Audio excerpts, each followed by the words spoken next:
Hello and welcome. We are going to give it a couple minutes for everyone to join. So welcome.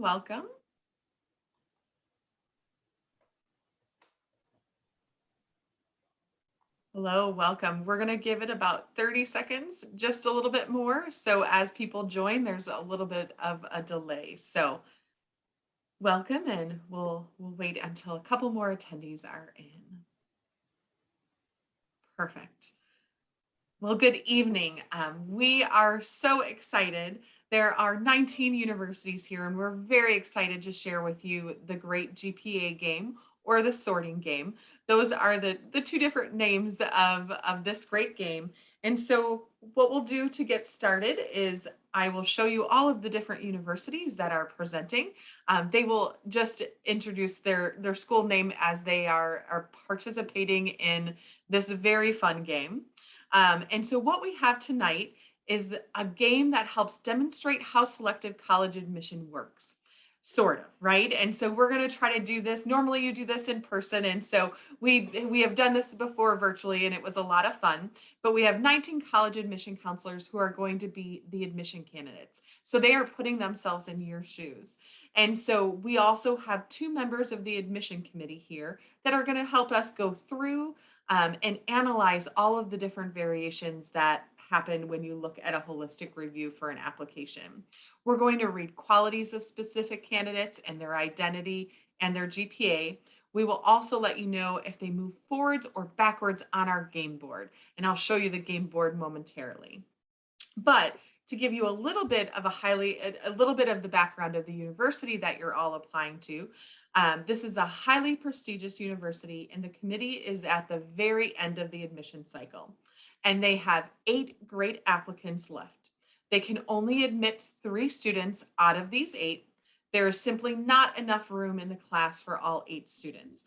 So please keep in mind that they are all great candidates. They all would be a great fit at the institution, but the committee has been asked to make the difficult decision based on personal qualities and qualifications, which of these 3 students, based on their highest GPA, will get in. And so this is our Great GPA Game as the final presentation for the Catholic College presentation panel. And so to get started, I'm going to go ahead and open up our board game for all of you to see. And I'm going to ask my colleagues, the announcers, to go ahead and join us now. Thanks, Stephanie. Wonderful, everybody. We will go ahead and get started here. So Stephanie will be moving the pieces around the board, and I will be kind of announcing those qualities that all of these different GPAs and students are holding. So we will go ahead and get started with the first quality, which is the student came to the college information session and introduced themselves to the college representative. So these GPAs are going to move ahead 9 spaces. And that first one is going to be the 3.8 GPA, which is the green GPA. The second one that will move ahead 9 spaces is 3.7. Next will be 3.6, which is the orange, and 3.3, the yellow. Great. And I am going to pick out some of our random representatives here to answer some questions about why this might be a positive move for students. So Gonzaga, you're up first. Can you give us a brief picture of why attending a college information session and introducing yourself to the counselor is a great move? Yeah, happy to. So I think there are a couple of positive things here in terms of introducing yourself to a college representative. One is just to, to kind of get your name known, to get your name out there, so that that person who is potentially reading your application can put a face to a name. In a holistic review process, engagement with a college, engagement with an admission counselor can be a way to show, it's a way for you to show interest in that process. So, and that is something that kind of plays into a holistic review. It also gives you a chance to ask questions of us so that you can get to know our institution a little bit better. There's a lot of information out there on the internet that you can learn from about an institution, but I think being able to make that personal connection with an admission counselor is a way to kind of dig in a little bit deeper and maybe learn a little bit more nuanced information than what you could find on the internet. Thanks, Teresa. And Loyola, Maryland, that's Rachel. Can you tell us a little bit about what you can do if you can't get there in person, how you might connect with a counselor in a best way? Absolutely. So really one of the benefits that's come out of the COVID-19 pandemic has been that many universities have shifted to offering universal virtual programming. So moving all the programming that they offer online.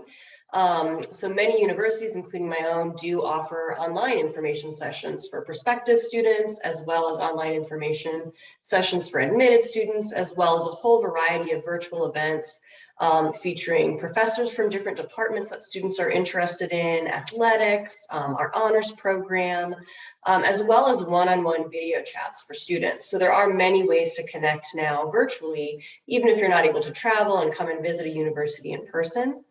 Not to mention virtual tours, and Loyola has actually just added a new episode of the College Tour Show, which is a great way to kind of get to know the university, hear from current students.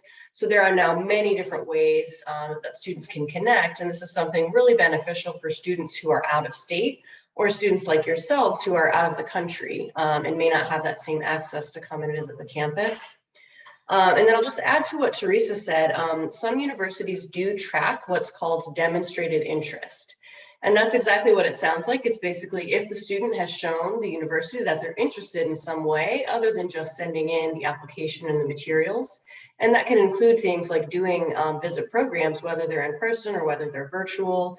It can include things like sending us an email, asking us some questions, introducing yourself, doing a video chat.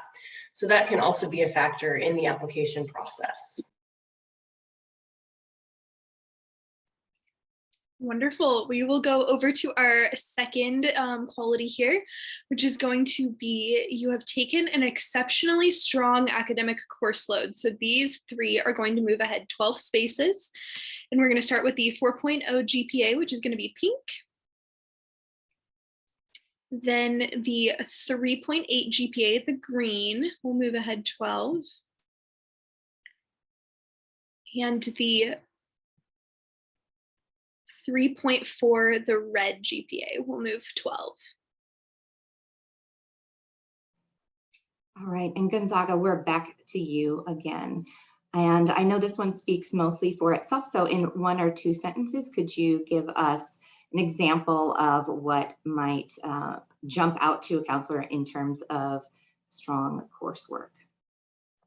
Yeah, absolutely. So I think as part of that holistic review, when looking at a student's preparation, the rigor of the coursework. So if you're taking any kind of advanced standing classes, so maybe you're doing AP or IB or Cambridge, or maybe college in the high school, that type of coursework shows that you are involved with a really rigorous curriculum that, if you're doing well in it, is likely to prepare you very well for college. And in particular, if you're looking at a selective institution or if you're looking at a competitive or selective program within a particular institution's admission process, that rigorous coursework can really stand out. Back to you, Avery. Wonderful.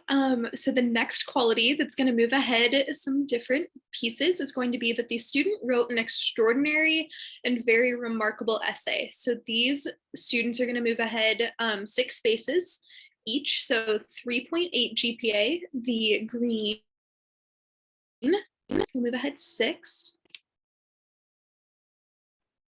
And the 3.3 GPA, the yellow,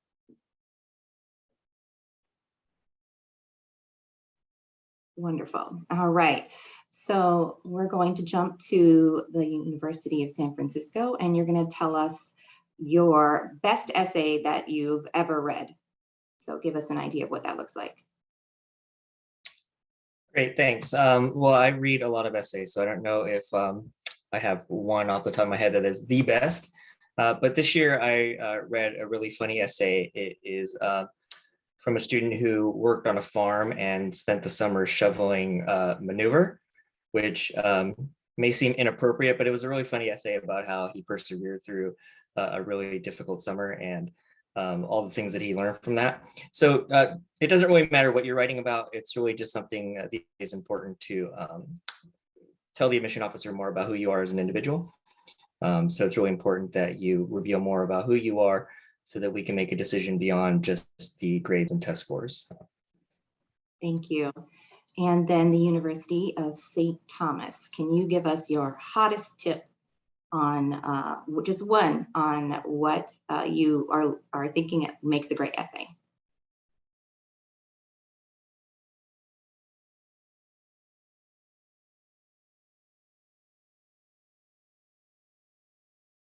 Uh-oh. I think we might have lost University of St. Thomas. Might have to go forward, Avery.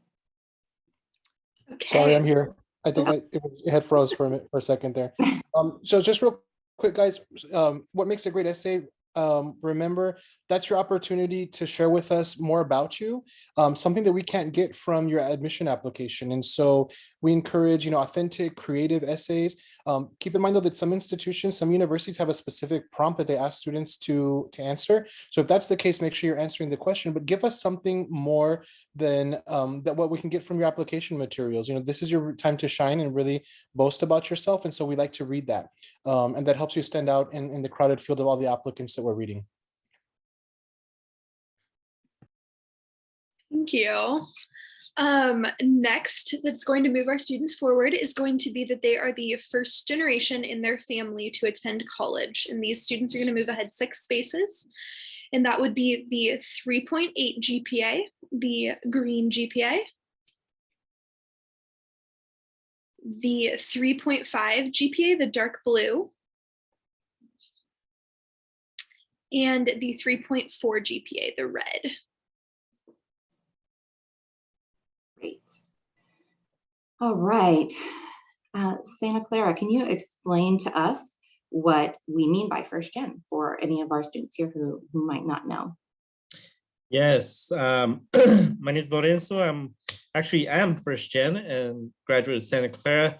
As a first gen, that means that your mother or father did not attend a 4-year university and earned a degree in the United States for some of us, okay?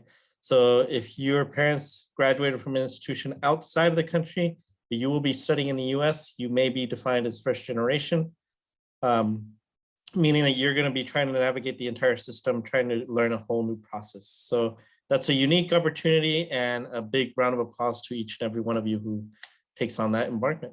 So.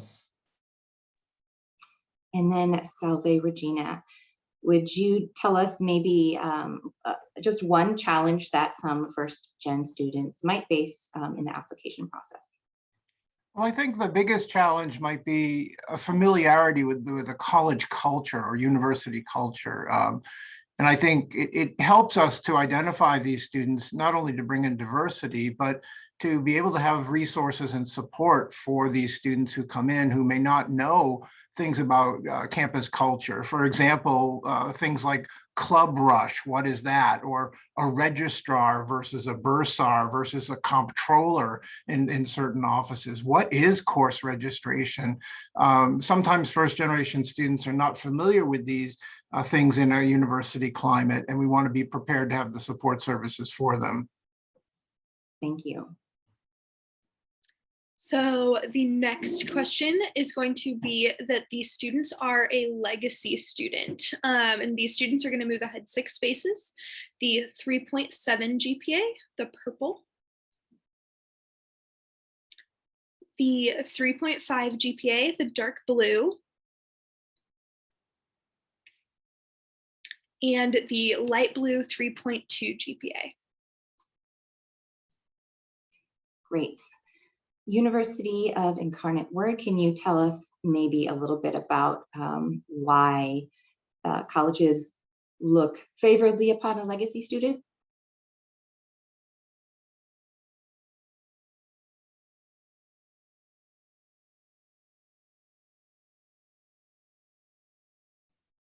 All right, we're going to switch it up. Viterbo, can you answer that question for us? Sure, John. Yeah, so legacy students could be anybody who's had a family member that graduated from that same institution you're applying to. And some colleges can consider legacy students in unique ways and some cannot. But something you might find at some institutions, you might find a scholarship in particular dedicated to students who are either the children, grandchildren, nieces or nephews or cousins or siblings of a student that went to that college already. And so you can see some benefits from that. But even in the admission process, if they know your family, they know you, they want to keep that relationship going. And so sometimes colleges will look at you a little more favorably as a legacy student than if you're not. Thank you. Back to you, Avery. Wonderful. Next, we have a student who has been very heavily involved in a significant long-term community service project or a long-term part-time job while also being a student. And with these participants are going to move ahead 8 spaces. And so that's going to be the 4.0 GPA, the pink, the 3.6 GPA, the orange GPA, and the 3.4, the red. Merrimack, can you tell us why participating in long-term activities is awesome for our students?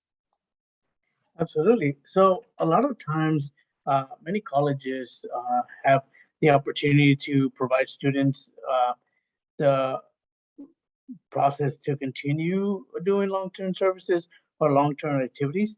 It also creates the opportunity for students to gain more skills throughout their college year. So a lot of times students maybe have not been able to participate in volunteering or in doing a volunteer service that they really kind of enjoy.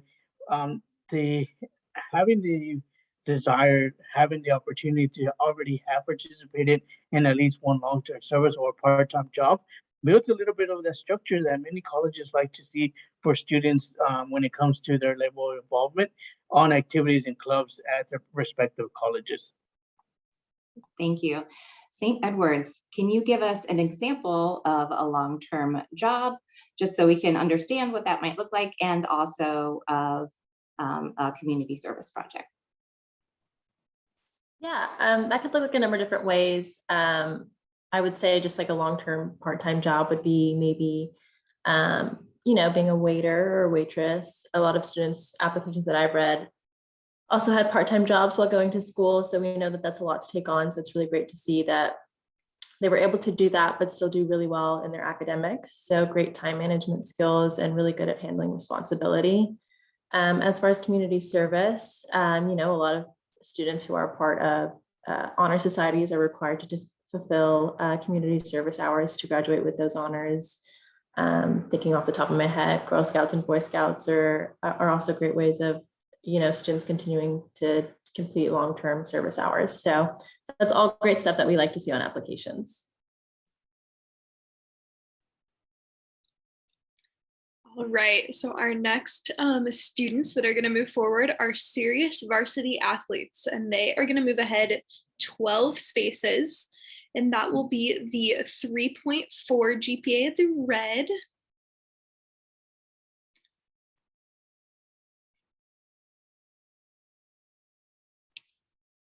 and the 3.3 GPA, the yellow.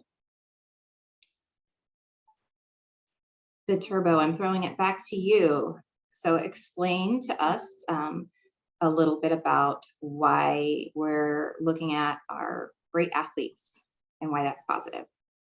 Yeah, so athletes can add a lot to your campus in terms of leadership and certainly school pride if they're good and can help the teams be really successful. And so we're always looking for people to bring skills and talents to our campuses even outside of the classroom. This is one way that a lot of people will do that. And in the US, if you're really good, and depending on the type of institution you're going to, there may be scholarships behind that too. But for most colleges, you come just to play because you love it. And so, everybody benefits from that. Thank you. Back to you, Avery. Wonderful. The next one, we only have one student moving because this student has a 4.0 GPA. So the 4.0 GPA, the pink, will move ahead 10 spaces. And this might be a little bit of an obvious one, but Emmanuel, can you tell me why a 4.0 is favorable to a university? Sure, thanks, Jenna. I know that, 4.0, we obviously, I think all institutions are always looking for strong academic students. So it's a pretty straightforward one. I think usually that's strong academic performance, although there's many factors that go into a holistic review of an application. One of the most important factors for any college or university is going to be your academic outlook, the rigor of your transcript, how you've performed over time. So given that consistent, top level performer of a 4.0 tends to really stand out in the applicant pool. Excellent. And Yuville, can you tell me what 4.0 says about a student to our counselors who are reading? Yes, of course. So a 4.0 student, what that tells us is that this student is very much invested in their academics and that they will most likely be able to succeed when they transition from high school into college. And this really comes into play, especially when we have more competitive programs or programs that are more rigorous. This really tells us that this person is committed, in addition to other things that may go into the application process. So it may not tell you everything, but it definitely tells us that you will most likely be able to succeed while going to university.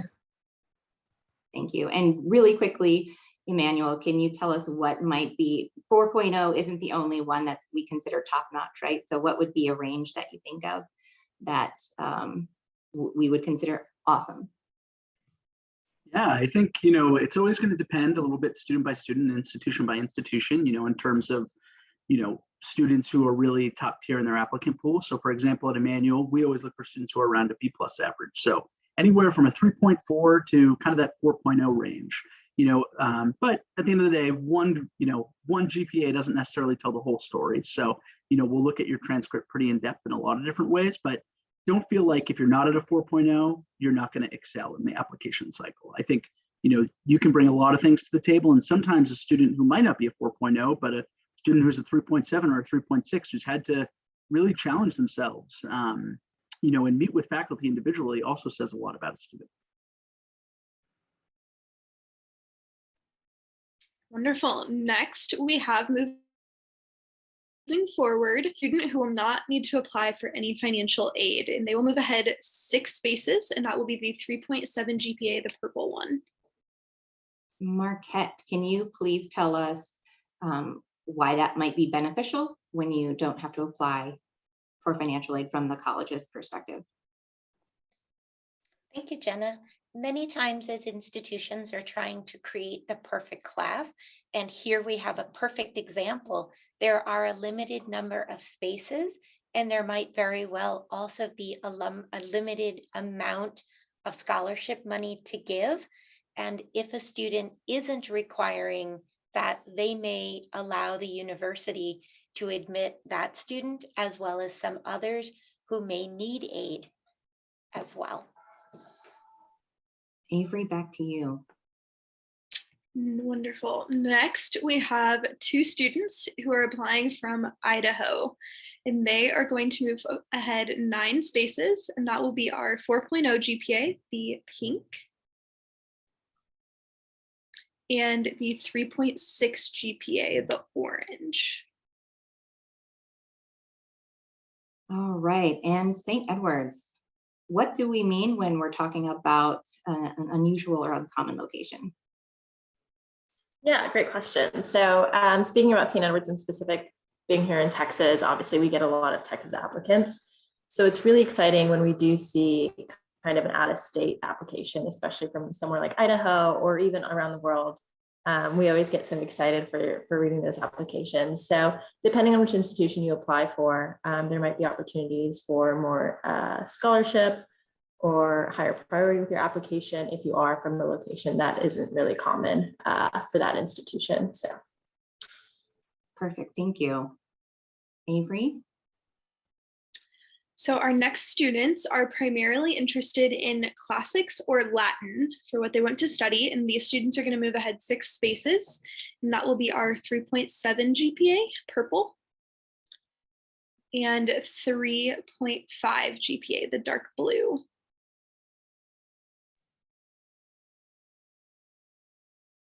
Great, and we're going to move to St. Leo. Can you tell us an example of why that might be something that a college is interested in when you have an uncommon interest?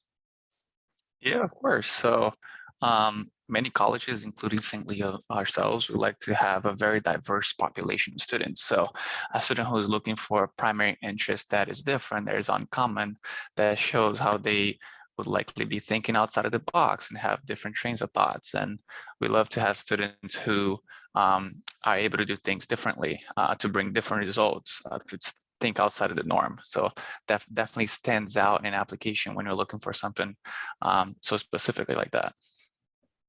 Excellent. St. John's, can you give us a handful of examples of things that might be considered uncommon?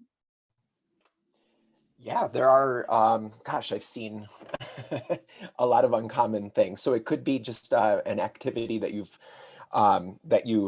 done. Like we all know, like it's really common to do community service projects, but you know, sometimes those community service projects can take on the form of something that's a little bit different. It could be like participating in the construction of housing, or it could be, you know, like provide like coming up with a system to provide meals for the needy or something like that. So I mean, just using that as an example, community service, it's like, what kind of community service was it, and what does it say about you and your leadership skills and your creativity? So yeah, there are really a lot of examples of things that can be outside of what we normally see. So next we have 3 students moving forward who all applied early decision. So the first moving forward is going to be the 3.8 GPA, green. And how many spaces are they moving forward? 3 spaces, sorry. Okay, so the green, perfect. 3, yes. Then the 3.7 GPA, purple. And 3.4 GPA, the red. Marquette, can you tell us very briefly the difference between early decision and early action? Actually, Jenna, I cannot, because that is not a program we have at my university. So I'm sorry, I'm going to have to call on somebody who's much more familiar with those 2 options. Mary Mount, would you like to take that one? Certainly. So early decision allows students to apply for a university that's, and the decision, should they be admitted, is not binding. So they can apply, if they're admitted, they have a choice of whether or not they can continue on and enroll at that school. Early action is quite different. You apply early, but should you be admitted, you are bounded to that decision. If you're admitted, you are committing to enrolling at that institution.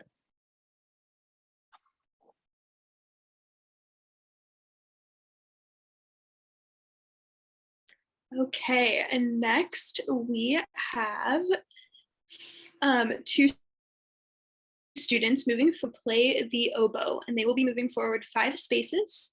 And this will be our 4.0 student, the pink, and our 3.5 student, the dark blue.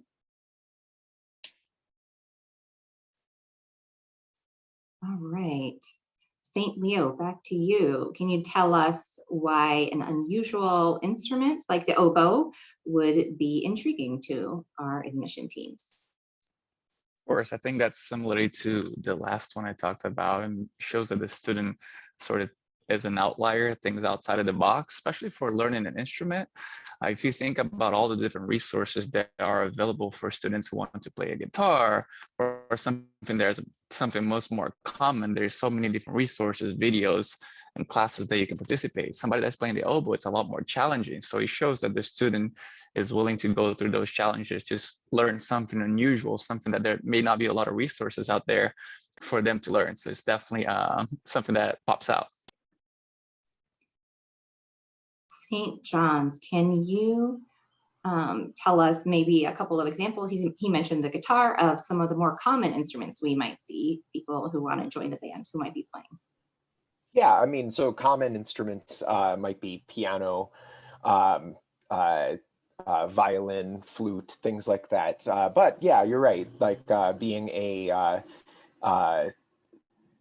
it says a lot about you having selected the oboe, or like me, the bassoon, when I was in high school. So it says something that you're different. But I also want to say that no matter what musical instrument it is, even if it's the more common ones, playing a musical instrument in itself says a lot about you, about your dedication to learning, to practice, to grow in that musical instrument. So don't want to give the impression that you have to pick an unusual one, because all musical instruments and singing are valid and really admirable activities. Thank you so much for pointing that out, Paul. That's absolutely true. I cannot play anything. So anyone who can play any instrument, you're amazing. Now we're going to transition over to some things that might detract. So some of the negative sides. We have hit our first roadblock.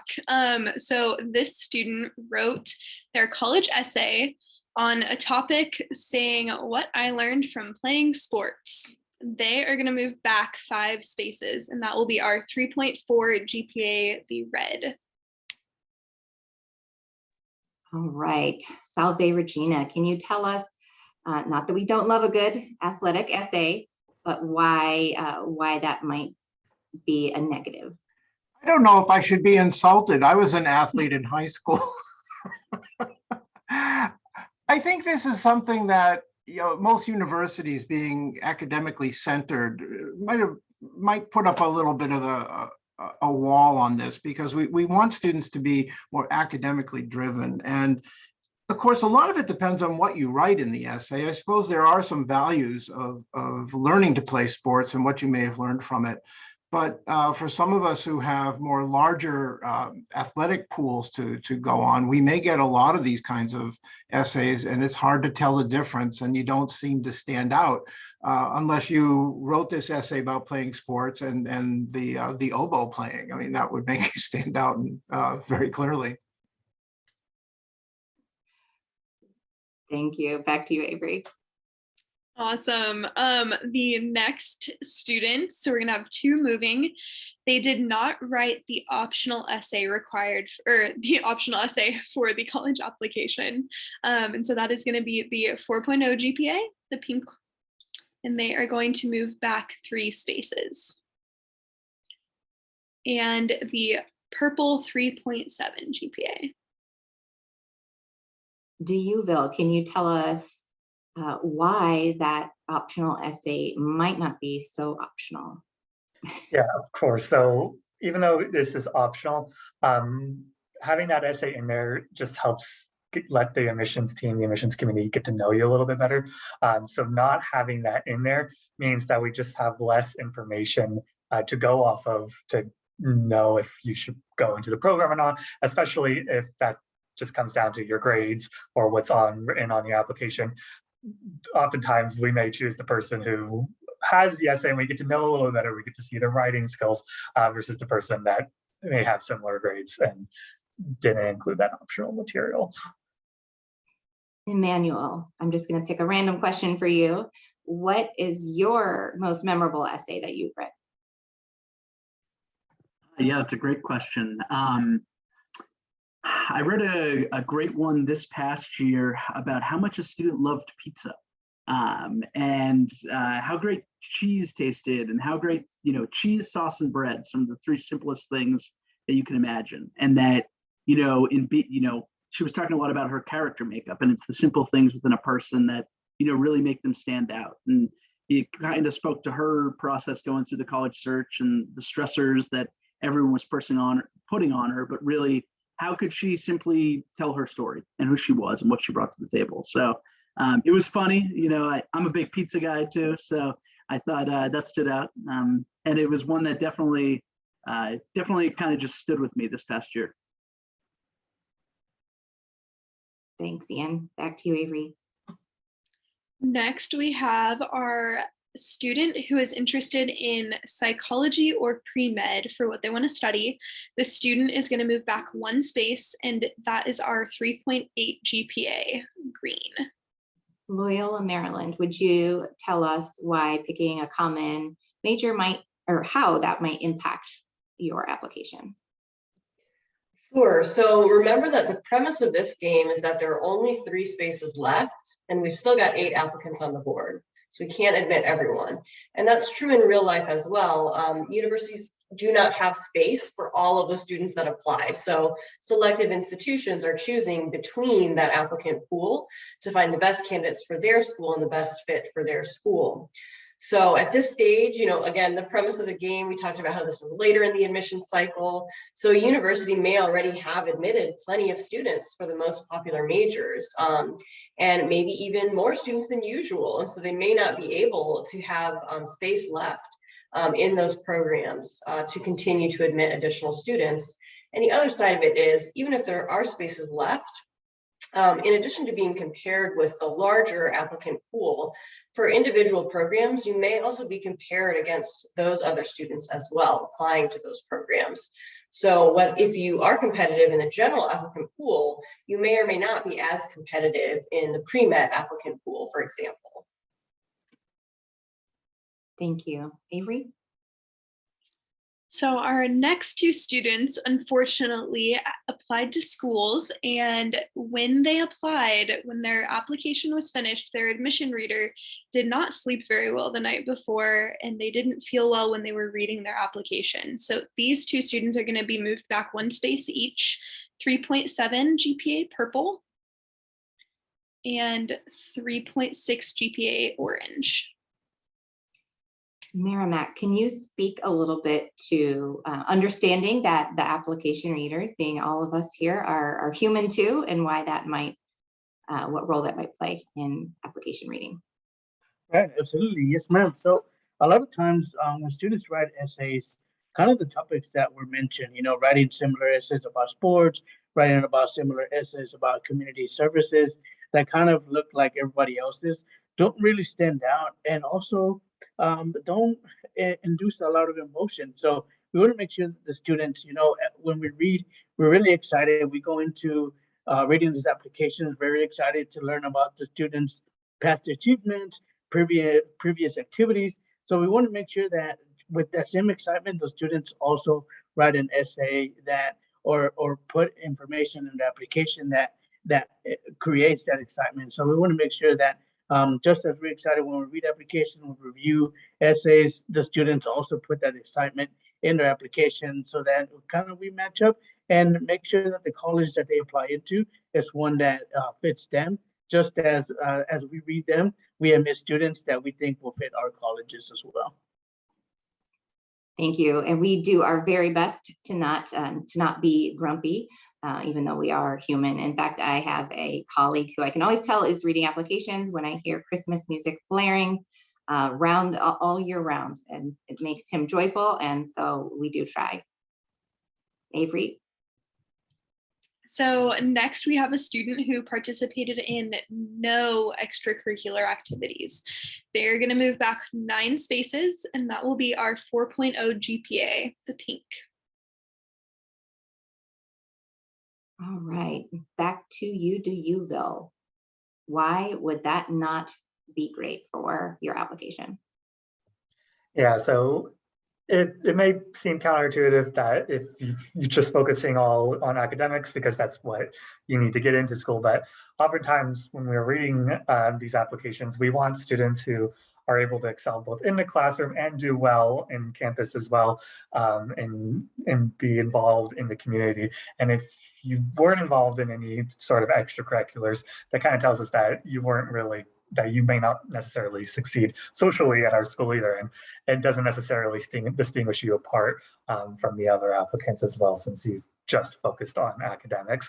So that's why it's always good that if you are able to get involved in high school or in your local community, to do so and let us know, because that just helps just make you a stronger applicant.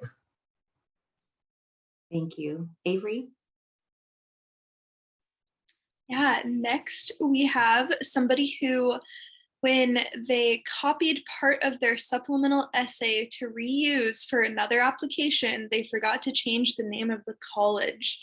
So that will be the 3.7 GPA purple, and they are going to move back 4 spaces. This one always hurts my heart a little bit. Marquette, can you tell us why that hurts our hearts?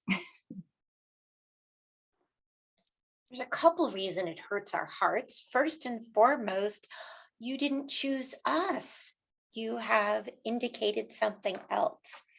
But also, in addition to, of course, not choosing our name, it also makes us wonder how committed you are to our institution, and also what kind of a student are you really? Are you paying attention to all the details and the important information related to the application process? So it can seem a little harsh, but this is a really important thing not to make a mistake about. Thank you. Avery?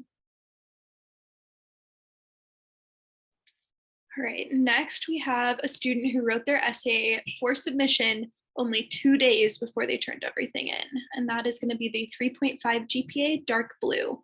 They are going to be moved back 1 space. All right. St.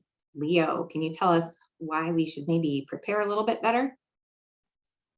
Yeah, of course. So usually when students do something like submitting their essays last minute, that's something that shows in the actual essay. So it's more likely that there will be grammatical errors. And this is the first impression that the college is going to have of your writing skills. So you don't want to show mistakes, or in general, writing your essay last minute, aside from the mistakes that can be in there. You don't get the opportunity to show it to other people, so you can give review, like, hey, what do you think about my essay? Is this a good topic? Is this a good subject with your parents or whoever will be helping you with that, of course, too. So you always want to take a look, take your time in writing the essay instead of doing everything in the last hour or in the last day. Paul, can you tell us what just one thing that stands out to you that was obvious that the student rushed or was submitting without being super thoughtful? Yeah, I see it all the time. It can be an essay that just doesn't have a logical flow. It might be, you know, like, I can't pinpoint what exactly makes it so obvious that it was rushed, but it is obvious when you're reading it. And that's why it's so essential to give yourself time to pre-plan and plan the structure of your essay, and then give time to recruit a couple other people in your life to proofread the essay and give you ideas to make it even better. Well, I can't pinpoint exactly what it is. The difference is obvious when you read an essay done at the last minute as compared to one that was really planned and executed beautifully. Totally true. I have seen one that was a screenshot before off of a cell phone like note, and I was like, yeah, that was a last minute idea. All right, Avery. All right, next we have a student who got a D in an academic class at the end of their junior year. Our 3.3 GPA yellow is going to move back 3 spaces.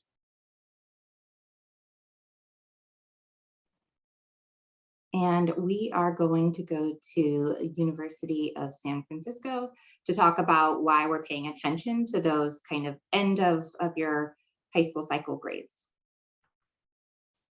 Sure, yeah, this is important because oftentimes as admission officers, we're looking at trends in grades. So we're looking at an overall grade point average, but we're looking to see whether a student's grades are getting better or worse. And so this is not a good sign if a student is starting to get Ds at the end of the grade.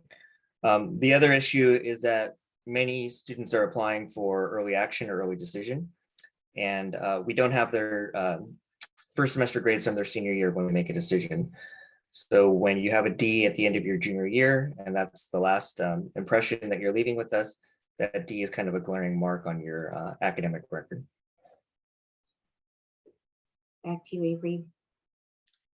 So this one is very severe. We have a student who plagiarized an AP history paper and got caught. This this GPA is going to actually be kicked out of the game as a whole, and that would be our 3.8 GPA green. Yikes. All right. So I'm going to have Salve, if you could address why plagiarizing is so serious. I thought there was something suspicious about that dark green player. Anyway, yeah, plagiarism is a serious offense in academia. We sometimes joke that when you borrow the ideas of many people, it's research, but when you borrow the idea from one person, it's a plagiarism and a copying. That when you